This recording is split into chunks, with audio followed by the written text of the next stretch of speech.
Les équations fonctionnelles sont des équations où les inconnues sont des fonctions. Par exemple, déterminer les fonctions f de R dans R telles que quel que soit x, y réel, on est f de x plus 1 plus y moins 1 égale f de x plus y. Contrairement aux équations polynomiales de degré 2 où vous avez vu une méthode pour les résoudre, il n'existe pas de méthode générale comme celle-ci pour résoudre les équations fonctionnelles. C'est en partie pour cela qu'elle constitue un excellent exercice d'Olympiade demandant à chaque fois un raisonnement nouveau. Mais même s'il n'existe pas de méthode miracle, il y a quand même plusieurs réflexes et idées qu'il est bon d'avoir pour les aborder. L'idée de cette vidéo, c'est justement de vous expliquer ces idées à travers des exemples concrets. Alors munissez-vous d'un papier et d'un crayon, et on est parti.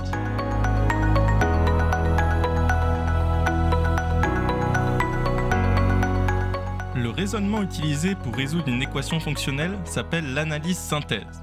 L'analyse consiste à supposer qu'on ait une solution et d'étudier alors ce qu'on peut dire sur cette solution. Puis une fois qu'on a trouvé suffisamment de conditions qui imposent une forme particulière pour notre fonction, on fait la synthèse qui consiste simplement à vérifier qu'en effet, une fonction vérifiant ces conditions est bien solution. Attention, c'est une erreur très classique d'oublier cette synthèse, mais elle est importante. Pourquoi ? Parce que rien ne vous dit que les conditions que vous aurez trouvées sont suffisamment contraignantes. Vous avez peut-être encore trop de solutions, et donc il faut bien vérifier lesquelles parmi ces possibilités sont vraiment solutions. Lorsque vous étudiez une équation fonctionnelle, il y a deux premiers réflexes qu'il est important d'avoir.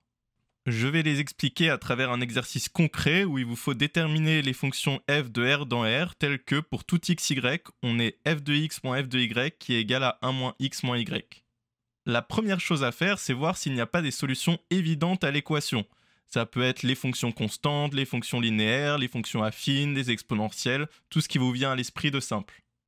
Par exemple, ici, je peux regarder si les fonctions constantes sont solutions. Je vais prendre une fonction qui est toujours égale à a, donc quand je calcule f de x moins f de y, ça me fait f de x moins a, qui me renvoie encore a, et ça, on voit bien que c'est en général différent de 1 moins x moins y, donc ça ne marche pas.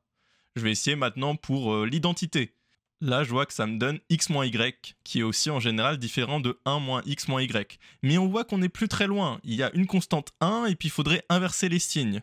Vu qu'il faut inverser les signes, à la place de mettre f de x égale x, je vais mettre f de x égale moins x, et je vais aussi rajouter une constante b qu'on va essayer de régler. Donc quand je calcule f de x moins f de y, ça me donne f de x moins y plus b, ce qui me donne f de x plus y moins b, et finalement, après calcul, on trouve 2b moins x moins y. Et là, on voit qu'on n'est pas du tout loin du résultat. En fait, il suffit que b égale 1,5 pour que ça vérifie bien ce qu'on voulait. Donc ça veut dire que la fonction f de x égale moins x plus 1,5 est solution.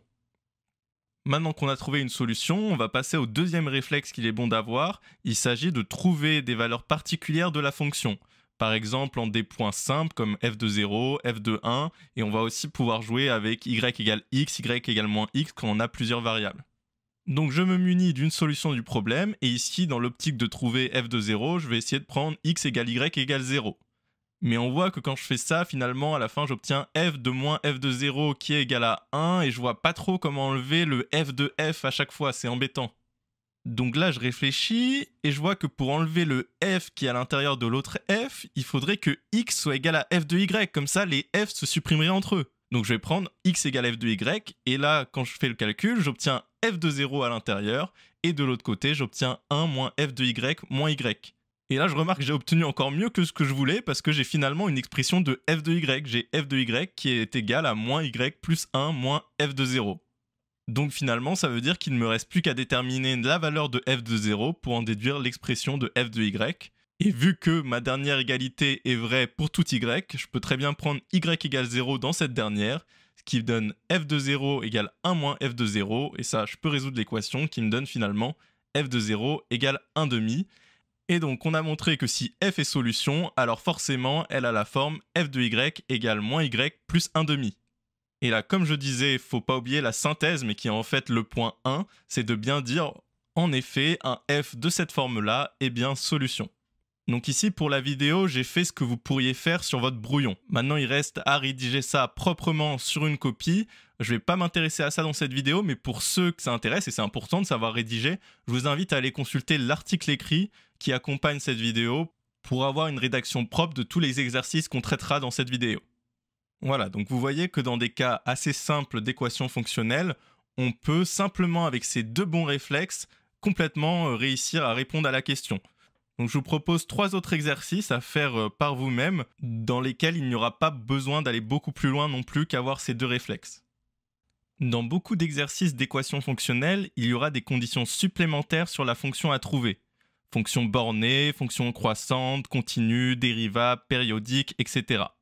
Vous pouvez être sûr que les mots-clés qui figureront dans l'énoncé auront une importance capitale dans la résolution de l'exercice et ils peuvent même vous aiguiller vers une piste à suivre.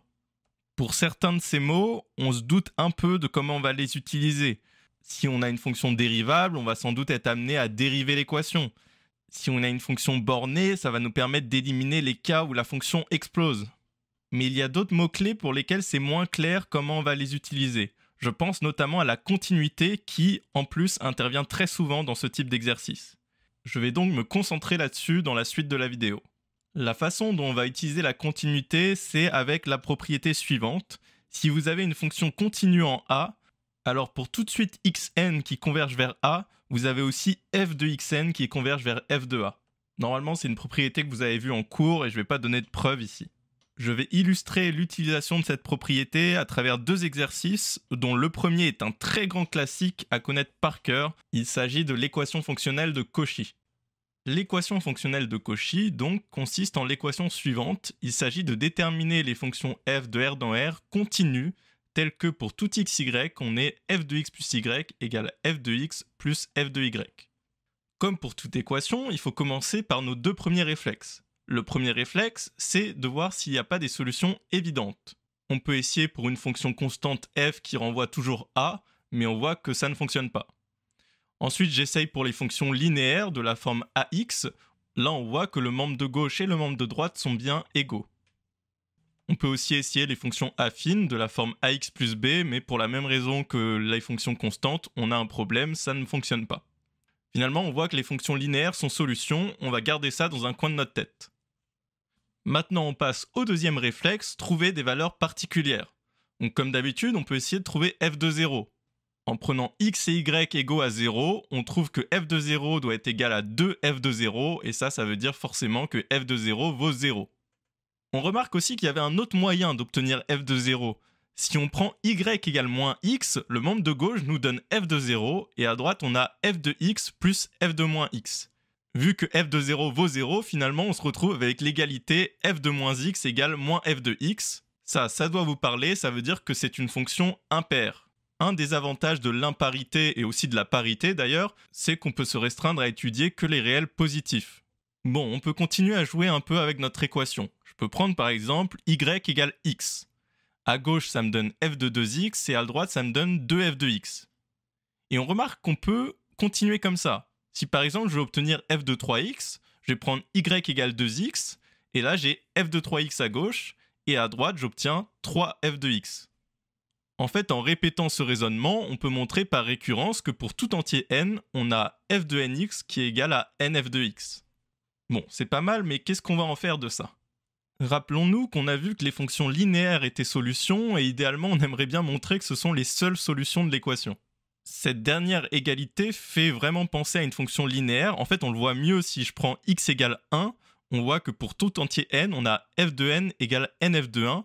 Ça veut dire en un sens que f est linéaire sur les entiers. Et nous, on aimerait f est linéaire partout, sur tous les réels. Comment passer d'une propriété valable pour les entiers à une propriété valable pour tous les réels? On sait que les réels peuvent être approchés aussi près qu'on veut par des rationnels, par des fractions.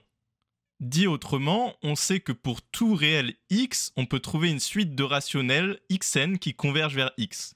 Et c'est sans doute là où la continuité va nous servir, pour passer des rationnels aux réels. Mais nous, pour l'instant, on n'est qu'aux entiers, donc il va falloir passer des entiers aux rationnels, puis des rationnels aux réels. Bon, voyons voir ce qu'on peut dire de f d'un rationnel.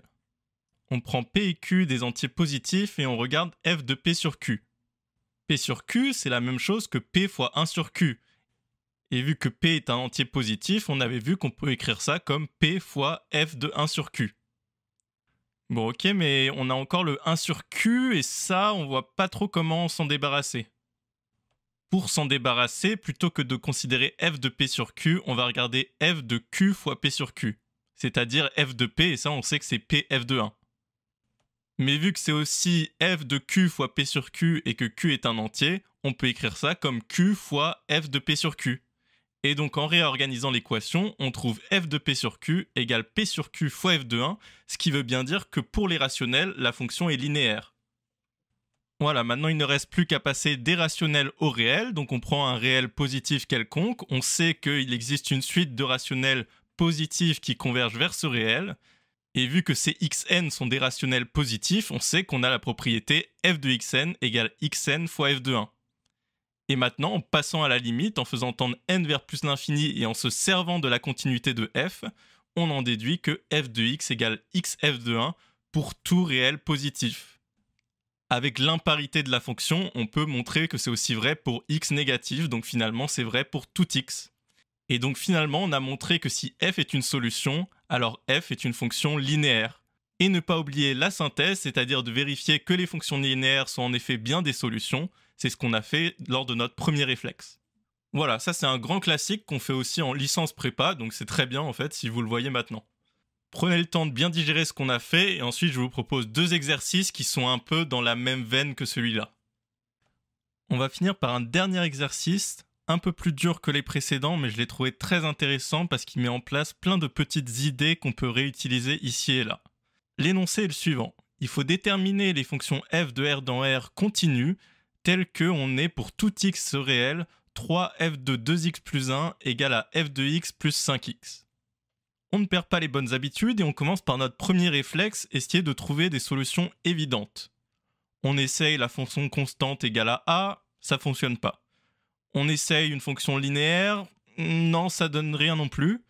Puis on essaye les fonctions affines de la forme ax plus b, et là on voit que en réglant bien a et b, ça doit être possible. En fait, il faut résoudre un système, et quand on le résout, on voit qu'avec a égale 1 et b égale moins 3,5, l'égalité de l'équation fonctionnelle est bien vérifiée, c'est-à-dire que f de x égale x moins 3,5 est solution. Et donc comme souvent, on va avoir l'espoir de montrer que c'est la seule solution du problème. On passe à notre deuxième réflexe qui consiste à trouver des valeurs particulières de notre fonction. On essaye avec x égale 0, mais on voit que l'équation fait intervenir f de 1 et f de 0. En fait, on dirait que peu importe la valeur de x qu'on va prendre, on va à chaque fois avoir deux valeurs de f qui vont être liées. Sauf si justement, 2x plus 1 égale x. Ce qui est le cas quand x égale moins 1, et à ce moment-là, des deux côtés, on a f de moins 1 qui apparaît, et ça nous permet de déterminer la valeur de f de moins 1 qui est moins 5,5. A noter que c'est bien cohérent avec le fait que x moins 3,5 est solution du problème. Bon, là on arrive au moment où on a fait nos deux réflexes, et maintenant il faut réfléchir. Il faut regarder l'équation, il faut voir ce qu'on peut en dire. On s'aperçoit que f de 2x plus 1 a de grandes chances d'être plus grand que f de x. Si je note x1 égale 2x plus 1, on a x1 qui vérifie cette équation. On peut continuer en définissant x2 qui serait égal à 2x1 plus 1, et ainsi de suite, ainsi de suite. En fait, on peut définir une suite qui commence par x0 égale x, et à chaque fois, le n plus unième terme vaut 2xn plus 1. Et on aurait alors l'équation 3f de xn plus 1 égale f de xn plus 5xn. Et on aimerait faire tendre n vers plus l'infini, mais on voit que ça risque d'exploser et finalement pas nous donner grande information sur f. En fait, plutôt que de passer de x à 2x plus 1 et continuer comme ça, ce qui nous amènera à étudier f quand x tend vers plus l'infini, on a plutôt envie d'aller dans l'autre sens, de diminuer de plus en plus et d'aller peut-être quand x tend vers 0 et pouvoir dire quelque chose. Pour cela, on va faire un changement de variable où on va inverser le sens. Plutôt que de définir x1 égale 2x plus 1, on va définir x1 égale x moins 1 sur 2. Ce qui permet, en faisant le même raisonnement, d'aboutir à l'équation 3f de xn égale f de xn plus 1 plus 5 fois xn plus 1. Vous voyez, on a inversé le rôle de xn et de xn plus 1, on est en train d'aller dans l'autre sens. On espère qu'en passant à la limite dans cette équation, ça nous donnera des informations supplémentaires. Bon, pour cela, il nous faut étudier la suite xn. La définition de la suite xn, c'est ni celle d'une suite arithmétique, ni celle d'une suite géométrique, mais une combinaison des deux, ce qu'on appelle une suite arithmético-géométrique. Pour étudier ce genre de suite, vous avez peut-être vu cette astuce qui consiste à se ramener à une suite géométrique. Pour ça, on considère le réel L qui vérifie l'équation L égale L sur 2 moins 1,5. Et en soustrayant l'égalité de notre suite récurrente et cette égalité, on obtient xn plus 1 moins L, égale 1 demi de xn moins L. C'est-à-dire que si je définis un comme étant égal à xn moins L, j'ai une suite géométrique de la forme un plus 1 égale 1 demi de un. Ça, vous savez l'étudier, ça nous donne un égale 1 demi puissance n fois u0. Et donc finalement, on obtient une expression pour xn, c'est égal à 1 demi puissance n fois x0 moins L plus L. Le réel L en question, on peut le déterminer en résolvant l'équation qu'il vérifiait. On trouve L égale moins 1, et donc xn égale 1 demi puissance n, x0 plus 1, moins 1. Avec cette expression, on voit en particulier que xn tend vers moins 1 quand n tend vers plus l'infini. Donc quand on passe à la limite dans l'équation 3f de xn égale f de xn plus 1 plus 5 fois xn plus 1 en se servant de la continuité de f, on retrouve l'équation 3f de moins 1 égale f de moins 1 moins 5 qu'on avait déjà vu qui nous avait donné la valeur de f de moins 1. Aïe aïe aïe, on a tourné en rond là. Pas complètement, car on a quand même un lien entre f de xn plus 1 et f de xn. En fait, on connaît presque leur différence. Si on connaissait leur différence, on pourrait faire ce qu'on appelle un télescopage, c'est-à-dire sommer la différence entre l'étape n et n plus 1 pour obtenir la grande différence entre une étape grand N et l'étape 0. Ici, le 3 nous embête un peu, mais finalement pas tant que ça, parce qu'on voit que si on divise astucieusement par 3 puissance n plus 1, on peut faire ce télescopage. Finalement, en se servant de l'expression de xn qu'on avait obtenue, en réorganisant l'égalité, puis en faisant tendre grand N vers plus l'infini, on trouve une expression certes compliquée mais explicite de f de x0. Il ne nous reste plus qu'à faire les calculs de ces sommes géométriques pour obtenir vraiment une expression plus claire de f de x0. Vu que c'est assez calculatoire, je vais laisser ça pour l'article écrit qui accompagne cette vidéo. Mais sachez qu'à la fin, on trouve f de x0 égale x0 moins 3,5. Et sachant que notre x0 valait un x quelconque, en fait, ça montre bien que si f est solution, alors elle est forcément de la forme f de x égale x moins 3,5. Il reste à faire la synthèse, c'est-à-dire à vérifier que c'est vraiment une solution. Ça, on l'avait fait dans le premier réflexe. Voilà, cet exercice était plus compliqué, mais vous pouvez noter plusieurs points qu'on a utilisés que vous réutiliserez peut-être en faisant d'autres exercices. L'idée de changement de variable, l'étude d'une suite arithmético-géométrique, le télescopage, etc., etc. Tous les exercices de cette vidéo sont issus soit des polycopiés d'exercices de la POFM ou soit des livres Solutions d'experts d'Arthur Engel. Vous retrouverez les liens de ceux-ci dans la description. Si ça vous a plu, n'hésitez pas à vous abonner et à mettre un petit j'aime, il y aura d'autres vidéos sur les différents thèmes des Olympiades. Donc à très bientôt pour d'autres vidéos.